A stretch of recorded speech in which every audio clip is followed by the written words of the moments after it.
नमस्कार आपण मैंने केमती अच्छा आशा करुँचे आपण मैंने भलरे थे। आज आसतु करवा एग चिली। देखो मैं एग चिली एग कैप्सिकम पियाज और कंचा लंका नहीं जाइए। एग को मुझे सिझे सारे लुण पकई सिझेली कारण चोपाटा भल छाड़ और पियाज कैप्सिकम कंचा लंका अदा रसुण सब काटी रखी। गोटे पात्र में किसी मैदा लुण हलदी गुंड लंका गुंड आउ कि गोलमरीच गुंड एवं चिकेन मसला यहाँ को मिसई दूची गोले गोटे पाउडर प्रस्तुत करदेवी अंडारे कोटिंग दवाई। आ गोटे पात्र में 2 चम्मच मैदा नहीं जिबे और 2 चम्मच कॉर्नफ्लोर नेबे। आपणकर अंडा अनुसार आपण आण प्रस्तुत करने से ने गोटे भाग मैदा गोटे भाग कॉर्नफ्लोर। लुण देली लंका गुंड देली एवं हलदी गुंड अल्प टिके देबे।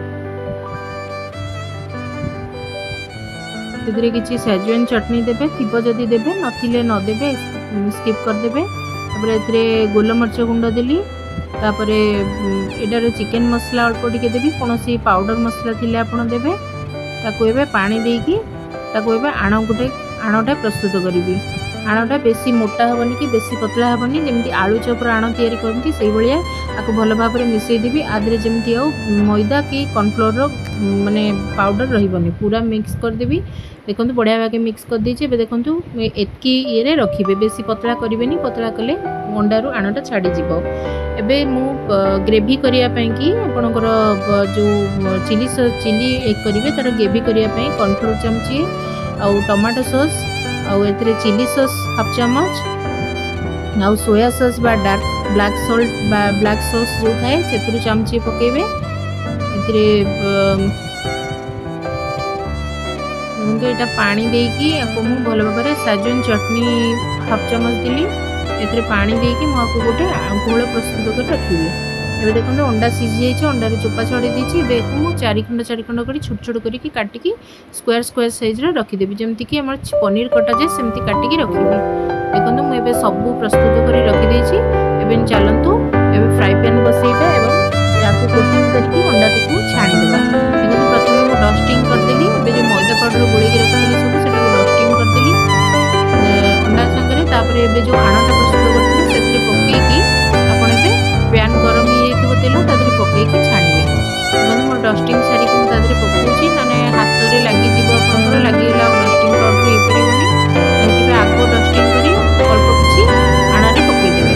तापर पैन रे तेल गरम होगा से तेल आप ये पकईकी भाजिकी उठेदेवे। मुझे एमती पैन रे छाणी आप चाहिए कड़ाई रे छाणी पारे कम तेल यूज मुझे पैन रे छाणिली। देखो छाणी सारे एवं गला लाल लाल हो गला छाणी गला केते सुंदर भाव में क्रिप्सी हुई छाणी जाइए।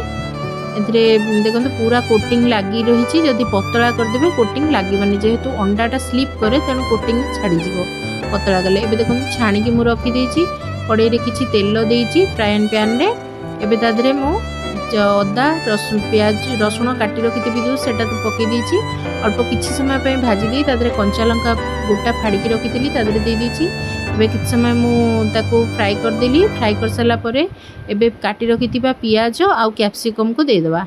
देखो छोट छोट कर पियाज कैप्सिकम छोट छोट कर काटी कहीं बेसी बड़ हेल्ले मिक्स हेनी रुटी सहित खावा भल लगे तेणु छोट छोट कर पियाज और छोट छोट कर कैप्सिकम काटी रखी तादे देदी अल्प टिके एपट सेपट कलापर टे ब्लैक सॉल्ट ऐड करेंगे। ब्लैक सॉल्ट देले आपको टेस्ट जमी बाहर चाइना सॉल्ट दिखती आम तो घरे रही चाइना सॉल्ट दे पारे तेणु ब्लैक सॉल्ट दबा से देहपाई भल नुह। ब्लैक सॉल्ट देले तारी फ्लेवर पाखापाखि आसीज। आप देखो यहाँ हूँ टी क्रंची थी आम को करवा तादे गोलमरीच गुंड ऐड करदेली। चाइनीज आइटम जेहेतु यहाँ क्रंची रहा दरकार तादे मुझे छाणी रखी थी अंडा को ए मिक्स करदेली।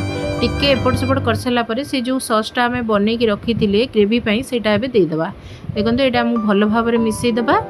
एबे आउ टिके एथरे पानी ऐड करेंगे मुझको देखो पानी टिके ऐड करेंगे कहीं पानी ऐड न कले कौन हम ना सुखिला सुखिला हो अल्प टिके देखिकी आप पानी ऐड करेंगे। एबे देखो हो गलानी अंडा चिली आप देखो एग चिली हो गला पूरा बढ़िया भागे केमती सुंदर देखा। आप भी एमती बनई खातु कमेंट्स कहतु। Bye bye.